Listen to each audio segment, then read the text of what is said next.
Dorset Police Constable Timothy Brehmer's trial continues after he is alleged to have murdered nurse Claire Parry.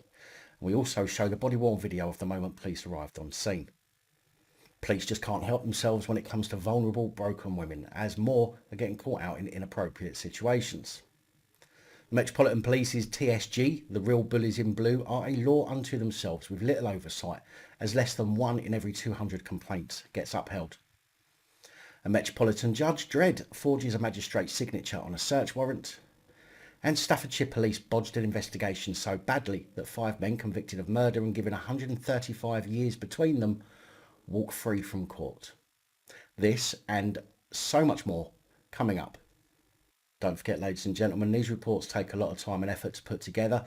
Please remember to subscribe and hit that bell so you don't miss any future uploads. And if you appreciate the work that I'm doing, please consider joining the channel Patreon for as little as just £3 per month to help me continue providing this content.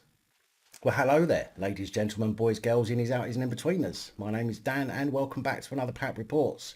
It's Friday, the 16th of October, 2020. The trial of Timothy Brehmer has been ongoing this week, a trial over the murder of nurse Claire Parry, who Brehmer strangled in a pub car park in Dorset. Brehmer was a police constable for the force attached to the National Police Air Service and was having an affair with nurse Parry. During the trial, it's been said that Brehmer met with nurse Parry in the pub car park when he discovered she was going to tell his wife about the affair. A note to Brehmer's wife was found on her mobile phone after the incident explaining the affair. Brehmer earlier in the week said that he strangled nurse Parry by accident as he was trying to get her out of his car. But now it's been revealed that he allegedly told a prison officer that he was trying to stop her getting out of his car when he accidentally broke a bone in her neck. He is accused of angrily and deliberately strangling Miss Parry in the car park of the Horns Inn in West Parley, Dorset, after she threatened to reveal their 10-year-long affair to his wife, who was a detective. Not very good one if she didn't find out for 10 years. The court had also heard Brehmer, described as a man whore by Miss Parry in messages before her death, seduced other women in the emergency services. Dorset Police's Detective Constable Kate Rhodes, who met Brehmer while working at the force, said that she had an affair with him and fell in love before realising he was married. Body cam footage shown to jurors and released yesterday shows the topless Dorset police officer sat on the ground at a pub car park crying and surrounded by emergency service personnel. Brehmer is then questioned in the back of an ambulance, having allegedly cut himself with a penknife. The court was told how he insisted, "I'm a good man," and asked, "What's my mother going to say?" in the aftermath of the tragedy. He also told paramedics that he'd fucked up and God, she's got kids. The medics who fought to save Mrs. Parry managed to get her back temporarily, the court heard. Jurors at Salisbury Crown Court in Wiltshire were shown footage yesterday morning which showed Brehmer crying as he was asked about what happened. When asked what had happened, Brehmer replied, "We've been having an affair for years. She forced me to meet her. She was going to tell my wife I was going to lose my boy. I met her here. She was going through my phone. She was going to tell my wife." In the back of the ambulance, Brehmer continues, "She wouldn't get out of the car. I just wanted to go and kill myself." And as I have absolutely no sympathy for alleged murderers, let's have a look at the body-worn footage that the court was shown. I've got to be honest, I found myself laughing. Not at what had happened, not at the death of Nurse Parry, but at him and what I can imagine happening to him if he gets found guilty and gets to spend some time in prison. I'm sure as a copper, he's going to make a lot of new friends. Get him in the ambulance. Let's get him in the ambulance. You don't need to be out here. You boys can move. Yeah, that's fine, yeah. Get him in there. Get him in there. We'll leave the questioning to you guys. We'll just medically look at it and go from that way. Yeah, no problem. I'm going to check his... We're going to stand up. You want some hand? You want a hand there, Tim? I think we might need it. Ready? 1, 2, 3. Stand tall, Tim. Tell me that. Leave it there. Top. Yeah. I've just obviously, because I've been listening to what's been said, I've written down what you said to me, what's been said, right?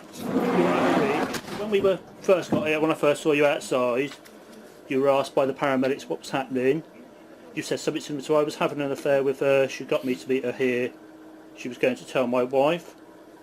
And then just now, when you're given the paramedic a bit more of the details, but female arrived, right there. Sorry. Yeah. Female arrived after me and jumped in my car. She was so angry. She was going to tell my wife we were having an affair for years. She was going through my phone. I don't remember what happened. She was going through my phone. I think she told my wife I was going to drive off and kill myself. The wounds were caused by a penknife in my car. I've had it for years. Don't remember what happened. Just felt it go in, I think, 3 times. If you're happy, that's basically what you've said to the paramedic. Obviously not word for word. If I can get you to sign your life away for us there, please.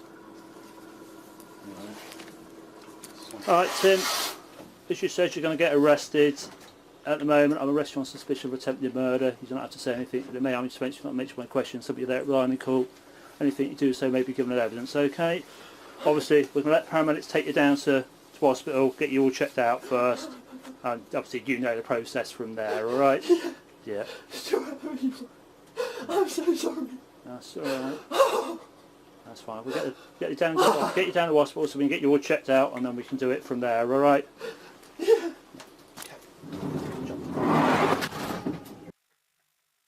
The trial continues. Yet again, another example of the disparities between how the different classes are dealt with by the police. We spoke about, and you no doubt already heard about, Margaret Ferrier, who, after testing positive for COVID, travelled from Westminster to Scotland, breaching self-isolation rules. Well, you can bet your bottom dollar that if it was you or I, we would be punished and fined. However, the Metropolitan Police, political police, have said that they will take no further action against her, as they say that regulations that Ms Ferrier could have been punished under were not in effect at the time she travelled. Although I'm pretty sure that isolating if you test positive has been in place for some time now.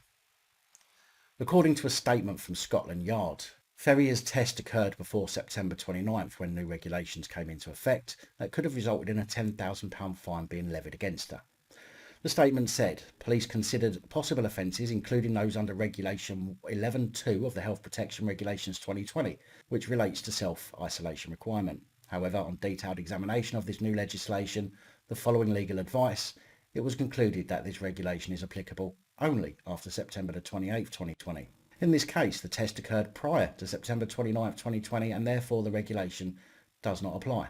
As such, there will be no further action in relation to this investigation from the Metropolitan Police, although Police Scotland are said to still be looking into the incident. A spokesman for the SNP said Police Scotland and the Parliamentary Standards Commissioner are still considering matters. It is important that due process is followed, and we will not be offering further comment. Ms Ferrier remains suspended from the SNP. It's amazing just how many police feel it's appropriate to try and engage in relationships with women who have gone to them for help. I mean, they really do like to take advantage of people, don't they?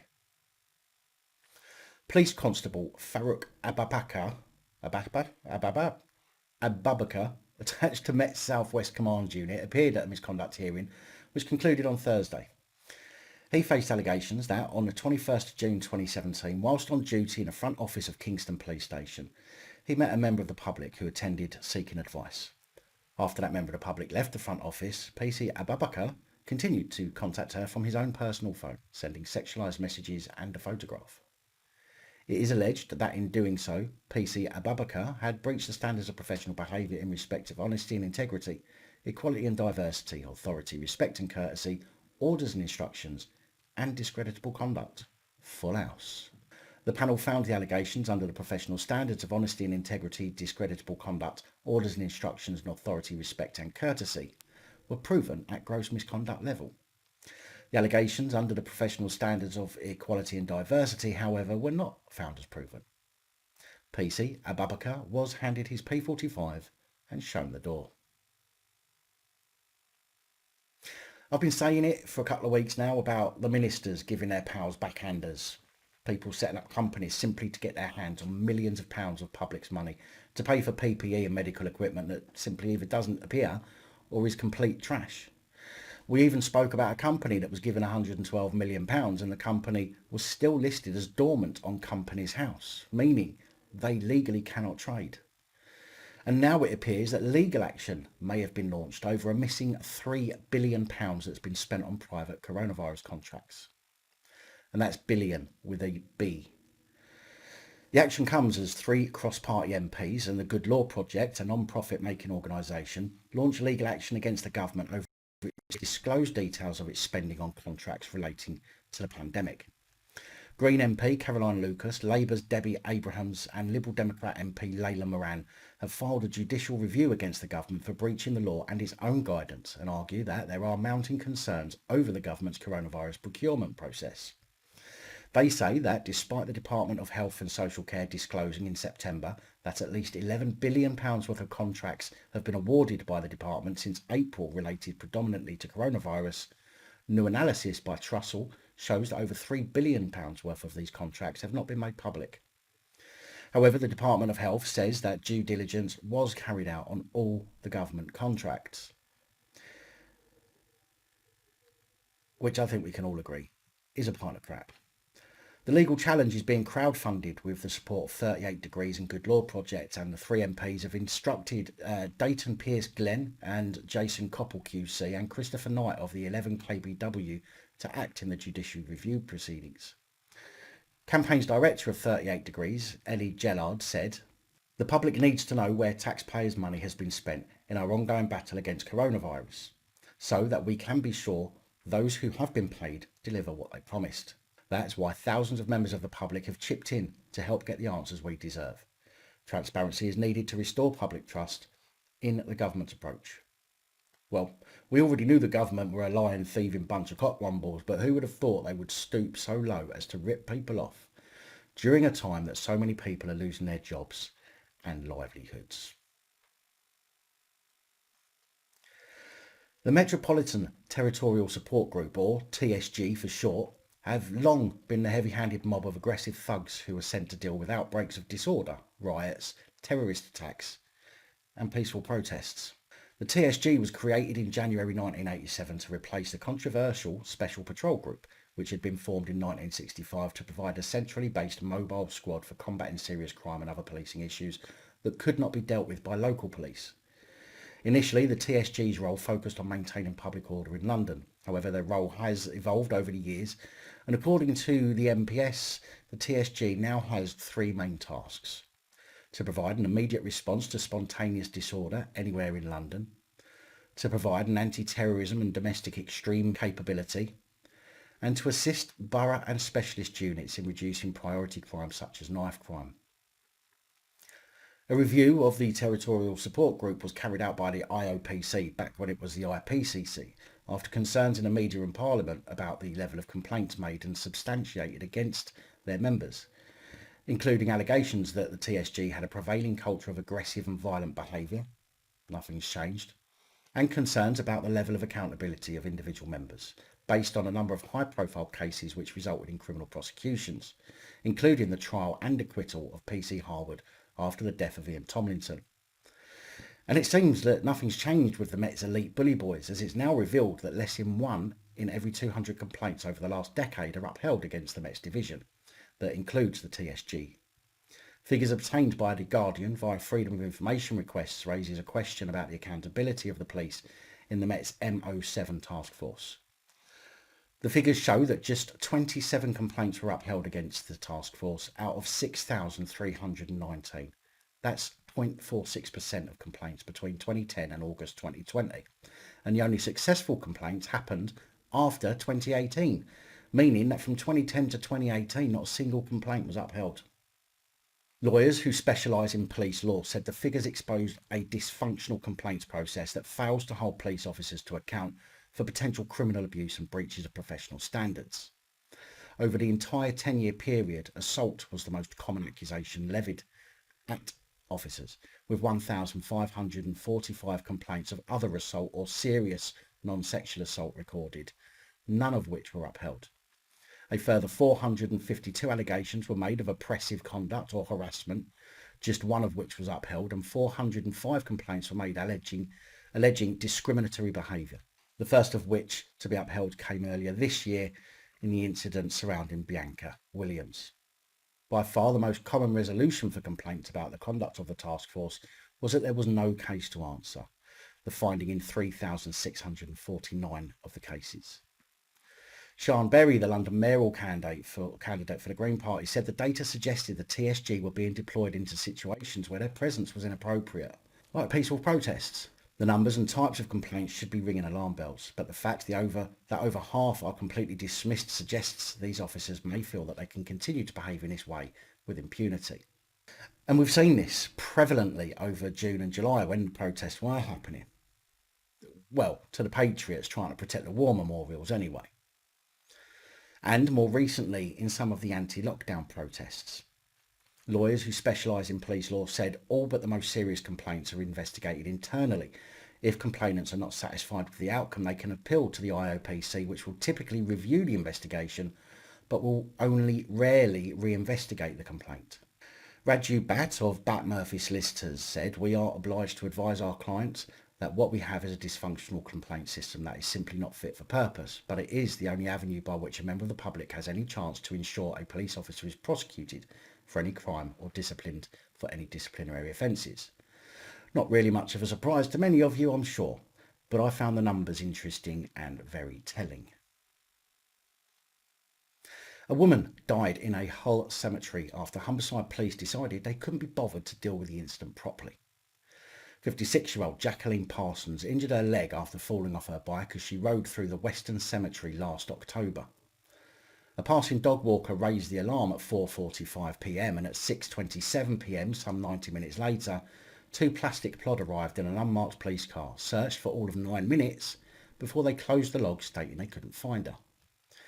Jacqueline went on to remain there for the next 17 hours during one of the coldest nights of the year, where she froze to death and was discovered only by another dog walker at 9:15 a.m. the following day.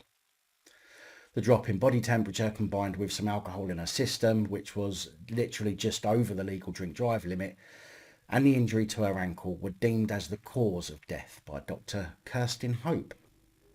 A pathologist also spoke at the hearing, saying that had Jacqueline been found by the patrol at 6:27 on the balance of probabilities, she would have survived, as a hospital would most likely have been able to bring her body temperature back up, thus saving her life. Coroner Professor Paul Marks gave a narrative conclusion and said that the police made multiple errors after the dog walker first raised the alarm upon finding Miss Parsons, but failing to help her due to her injury, which meant that she could not stand. He said that the call was marked as high priority, which meant that police should have responded in 30 minutes, but instead took an extra hour to attend as the force were busy, and by then it had become dark.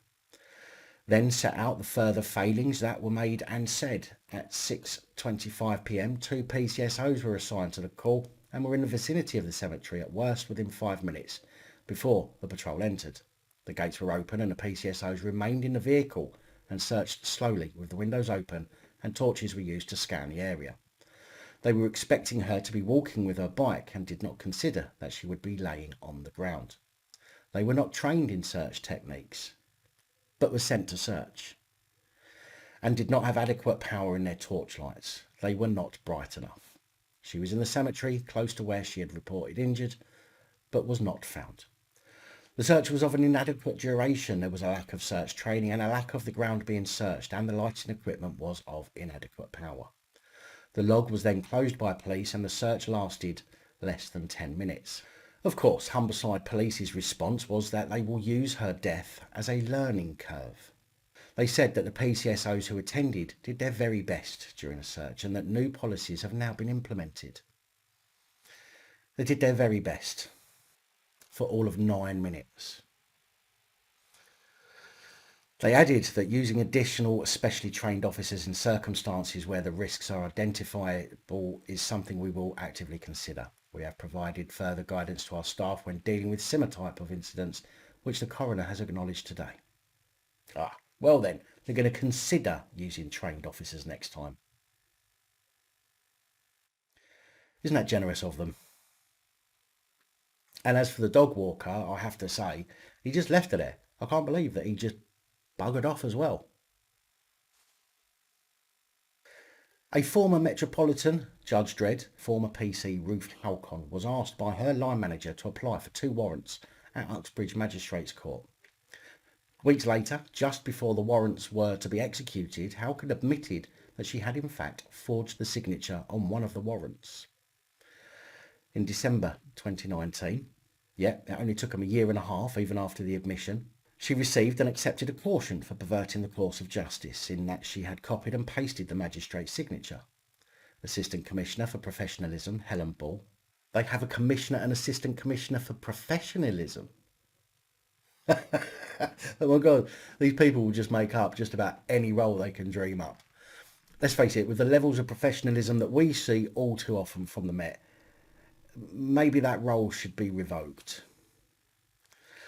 Helen Ball, who reviewed the evidence in the case, deemed that the former Met PC had breached police rules and committed misconduct, only in relation to the allegations under the professional standards of discreditable conduct and orders and instructions, but nothing about integrity and honesty. And as such, had Halkon still been a serving member of the Metropolitan Police Service, she would not have been dismissed. Gloucestershire Police could be the cause for another month of protests after they arrested the wrong man in Cheltenham while investigating reports of a man sexually assaulting a woman in the streets. Why would this cause protest, you ask? Well, because Brian, the man who was arrested, is black and was said to have been left distraught at being wrongly suspected of being the offender. 20-year-old Brian was arrested in late July after police issued an appeal for help to find a young man who was going around the Up Hatherley area of Cheltenham on a bike, slapping women's bottoms as they walked alone in the street.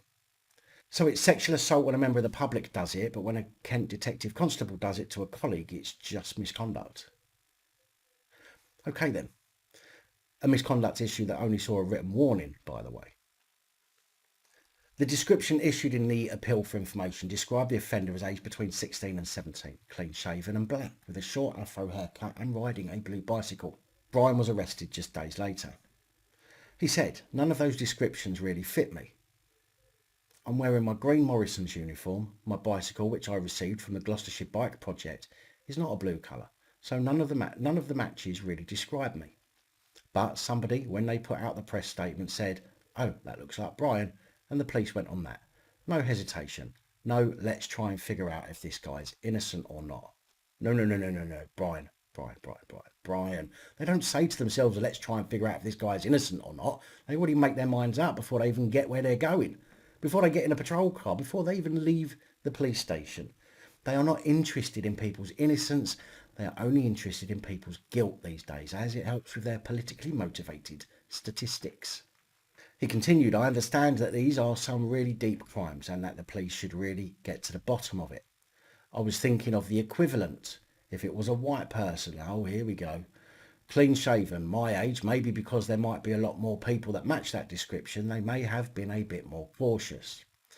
They wouldn't understand why I felt distraught, and in my head I was thinking, right, okay, a few months ago you saw a video of a black man basically under the knee of a police officer in America, and you saw how that handled and played out and the terrible consequences of that. And now you're telling me another black man, albeit I may be in a different country and younger than George Floyd, and his racial experience and how he feels about the police and what has happened is negligible."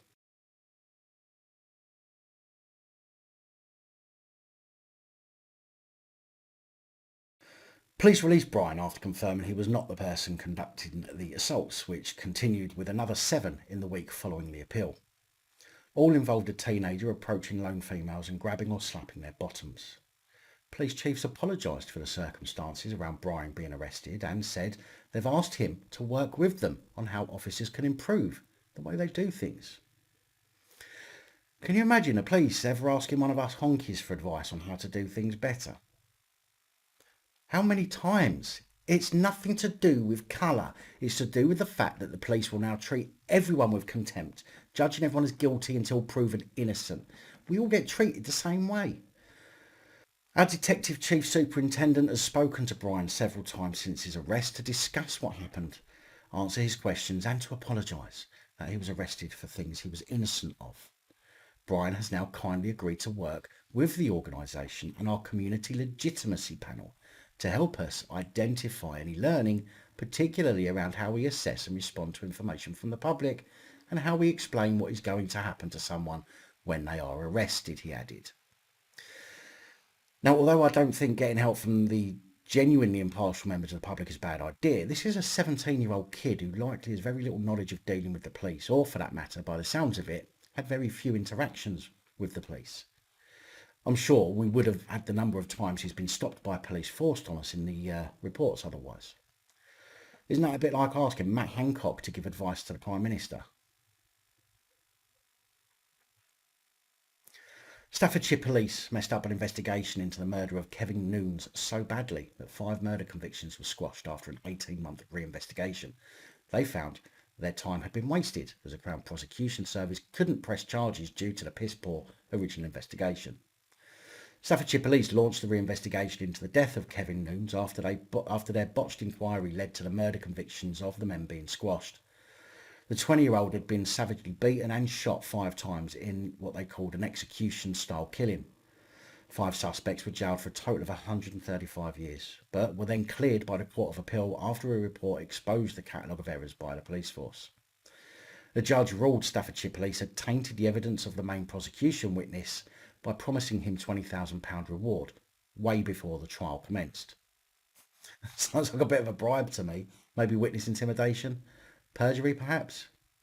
Police had also concealed the fact that while Taylor was living under constant police protection, he had been allowed to take drugs, while there was even evidence that police paid rail fare for prostitutes to come and have threesomes with him.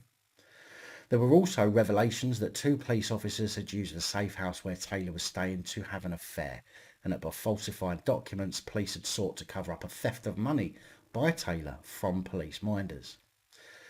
Not only did senior police know that members of their CID unit had compromised the case, they failed to disclose that to an internal inquiry that's revealed the unit's unprofessional behaviour to the murder trial. The Court of Appeal said the case was one of the worst examples of police misconduct it had ever seen. Doesn't it sound like the storyline of a Hollywood cop film? Due to Staffordshire Police's library of cock-ups and the overturning of the convictions against the 5 suspects, 2 of them then went on to sue the police force, who paid out £200,000 in settlements, while Mr Noon's family had their compensation claim refused. However, not one of the Staffordshire police constables were disciplined following the report from the IOPC into the failings, which is believed to have cost taxpayers in the region of £7 million. The re-investigation was undertaken due to a new suspect being identified, but he can't be prosecuted anyway because of the previous balls-up. Senior detectives from the force, together with the Crown Prosecution Service representatives, met with Mr Noon's family on Wednesday the 14th to update them. And I bet that went well. No doubt blaming everyone but themselves. What a bunch of bumblefucks.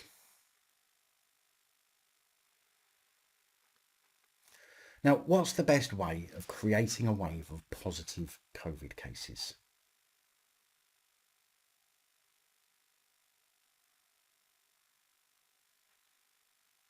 Why? Giving people contaminated swab kits, or better still, used swab kits. Students in Selly Oak found the used swab kits when they opened the boxes which should have contained unused kits. 7 households were given the completed kits as part of the council's drop and collect service on Tuesday. Birmingham City Council have admitted to the mistake but said there was no evidence of cross-contamination, and a root and branch review would be undertaken to look into what happened. The alarm was raised when one student wrote on a community Facebook page, "Anyone on Tiverton Road given a COVID test by guys in high-vis jackets, don't open. They've already been done. We opened up the box and they're all sealed and snapped, so it had obviously been used." Sophie Dunn, a second-year student at the University of Birmingham, told university newspaper Red Brick they were told not to put what had happened on social media. Told not to say anything. Why on earth would you not want people to be careful of opening used COVID test kits? Surely it's a public health issue that people would need to be aware of. Birmingham Council said in a statement, "We are aware that a small number of tests were mistakenly given out during drop and collect activity in Selly Oak yesterday on the 13th of October. As soon as it became apparent that the wrong test had been given out, steps were taken immediately to rectify the mistake.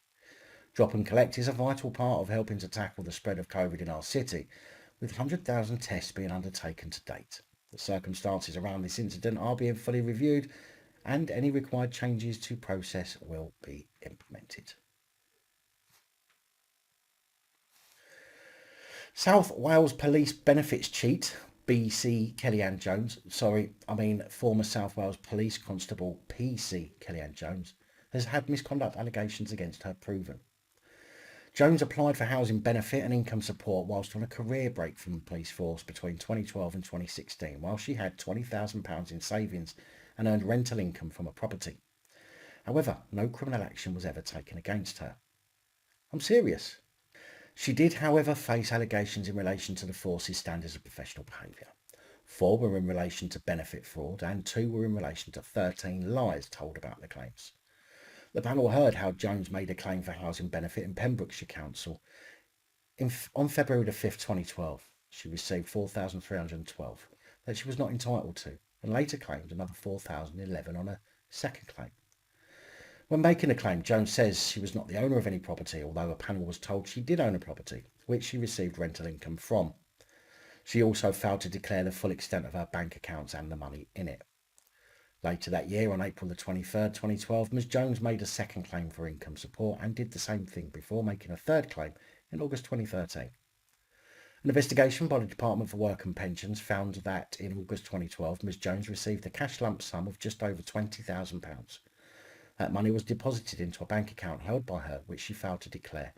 This resulted in her receiving a second overpayment of £4,011.30 between August 2012 and October 2014.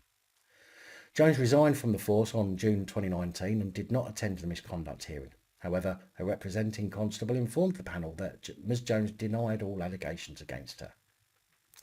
Of course she did. That's why she resigned and failed to turn up. However, the misconduct panel disagreed and found the allegations proven that she had failed to notify the DWP about a change in her circumstances. It also found allegations proven that she made fraudulent applications for benefits on 3 occasions. 2 further allegations, which were made up of 13 individual lies allegedly told by Ms Jones in an interview with the DWP and then later South Wales Police, were treated by the panel on an individual basis. Out of these specific instances, 7 were found proven by the panel and 6 were found not proven. There was a further allegation that Ms Jones lied in an interview, as she claimed she told a member of staff at the DWP about her bank accounts was not proven. However, an allegation that Jones lied about the fact she told the same member of staff about the property she owned was proven. The 6th allegation Jones faced also relates to lies, allegedly told by Ms Jones in an interview with South Wales Police. Out of the 6 lies allegedly in allegation 6, all but 1 were found proven. Stephen Golan, chair of the panel, said Ms Jones' actions were intentional and deliberate and caused financial harm to those involved. Clearly a habitual liar. It seems she was well suited for a career in the police. Police across the country are still recruiting collaborators as multiple forces are actively asking people to grass on their neighbours to report them for alleged breaches of Covid regulations. Lancashire, Sussex and South Yorkshire are all given advice, even though just weeks ago it was said that the police were struggling with the amount of calls they were receiving. However, police have found a way round this by making it far easier for people to become hated social outcasts by creating a tell us about a possible breach of coronavirus measures page on their websites. Now, something I only just found out is that breaches of the restrictions are only classed as antisocial behaviour. Now, I say only, but antisocial behaviour is an easy one for police to get away with, as it's generally only ends in a fine, which most people will simply pay. But this could be incredibly serious to the general public, as antisocial behaviour can lead to a host of other things, such as community orders, closure orders, restrictions to your rights, as we've seen with photographers being banned from taking photos in public. Those found in breach of these restrictions, whether you're in tier 1, 2 or 3, face fines of up to £200 for the first offence, and the fines will then double for further offences up to a maximum of £6,400. And if you hold or are involved in holding an illegal gathering of more than 30 people, the police can issue fines of £10,000. South Yorkshire Police have already received some 200 calls per day from willing stool pigeons complaining of rules being broken, and the force's legal experts are now said to be in the process of drawing up new guidance for frontline officers, so when they have to enforce tier 2 restrictions, they fully understand the regulations. They can't even understand their own code of ethics or professional behaviour, and we're expected to believe that they can understand something even Boris doesn't understand. On October the 13th, 3 people died when the vehicle they were in crashed into a tree on Bromley Lane in Kings Wingford. Along with the 3 dead, 2 others were critically injured. However, it's now been investigated as to whether police had any contact with the car before they crashed. West Midlands Police initially said officers saw the vehicle moments earlier but did not speak to the occupants or pursue it. However, an updated statement on the force's website said there was a police car in the vicinity of the collision, but at this stage it is not known if there was any interaction with the Skoda. This will form part of our investigation. The updated statement was the most accurate information available during the current stage in the investigation, according to a police force spokesperson. The IOPC said they had been notified of the fatal collision by West Midlands Police. They said, "We sent investigators to the scene and the police post-incident procedure to carry out an assessment. We will further assess a referral from the force before deciding whether the IOPC needs to carry out an investigation. Our sympathies go out to all those affected by this tragic incident." Now, I've said a few times, but I genuinely believe that we must take every precaution in the world, where even those who are supposed to protect us can often be the ones to commit crimes against us. If you're ever asked to pull over by an unmarked vehicle with blue flashing lights, don't do it. Not until you're certain they are legitimate police, or until you're somewhere safe, well lit, with lots of people around. Understand that you might feel like you're breaking the law and going to get into trouble if you don't stop right away, but there is a defence to this. If a plain vehicle with blue lights attempts to pull you over, keep driving at normal safe speed, but get your phone out. In law, you are allowed to use your phone in an emergency whilst driving, so calling 999 while you're continuing on to a safe place to pull over is allowed. Explain to the call handler that you're being asked to pull over by an unmarked vehicle with blue lights on, but due to police impersonators and other unsavoury characters, like the police, we love you really, girls and boys in brown. Let the call handler know where you are and where you're driving to, and explain that you are certainly not trying to evade police, as you will pull over when safe to do so, but you can't be sure that they are police. When you eventually pull over, leave your car door locked and open your window slightly. Take your key out of the ignition and put it on the dashboard in view, but out of reach of the person at your window. Do not get out of your car. Instead, wait for the police to come to you. I would suggest when the police, if it's the police, come to your window, show them your hands, show them that you're not holding anything, and tell them quickly that the keys are out of the ignition with your hands up to show you've got nothing on you and you are no threat. You also have your hands out in case the cop turns into PC Savage and tries to put the window through, and you can protect yourself. I know the thought of that will likely scare a few people, but it's either that or get carjacked or raped. I would prefer to have my window put through than my back doors, I can tell you. At least I can replace the window. However, providing you've called the police and told them where you are and what you're doing, the chances are that they will have been able to identify the cop, if it is a cop, and told them what you're doing. And the reason I say this is because I've already reported on a couple of police impersonators on this channel, and there's another one today. This one, however, stitched himself up by pulling over an off-duty copper in Craigavon in Ireland. A 26-year-old man driving a Skoda Superb fitted with blue flashing lights indicated for the off-duty PSNI constable to pull over on the M1 around 1 AM. He pulled over and the man got out of the Skoda and approached the vehicle, produced an ID and told the cop he was speeding. The PSNI constable said he could tell it was a fake ID, and so he got out of the car to challenge the man, at which point he got back in his car and done one. However, he was later found and arrested. Chief Inspector Barney O'Connor said it was a concerning incident and that the PSNI would be keen to hear from anyone who believes they may have encountered this man while he's been pretending to be a police officer. We believe it is possible that this is not the first occasion he has done this, and he was simply unlucky to have pulled over a police officer, he said. Now imagine if this had been a woman on her own. You, one of your loved ones, which is why it's important to not simply pull over for any Tom, Dick or cop that cannot immediately be identified as plod. Keep yourselves safe. Now, with all these reality TV shows showing how wonderful our police are, forcing images of the cleverly picked, violent incidents that police attend in a wave of propaganda to get the public used to seeing police beat the crap out of people, I'm thinking I should start my own police documentary called Cops on the Lash. We spoke the other day about a former very special constable, Abby Parry from South Wales Police, who, while on a night out, pulled one woman's hair and punched a bouncer in the face, for which she would have been sacked had she not already resigned. And today we have Leeds-based West Yorkshire Police Constable PC Fridlington.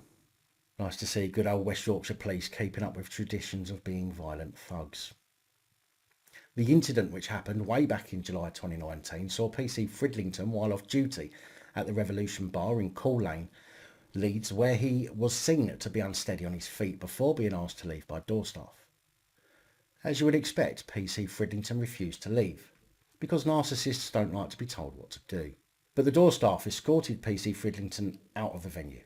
As he was being taken outside, PC Fridlington was heard using racially derogatory language towards the supervisor before identifying himself as a police officer. It said that he returned a short time later and continued to use offensive language towards staff members.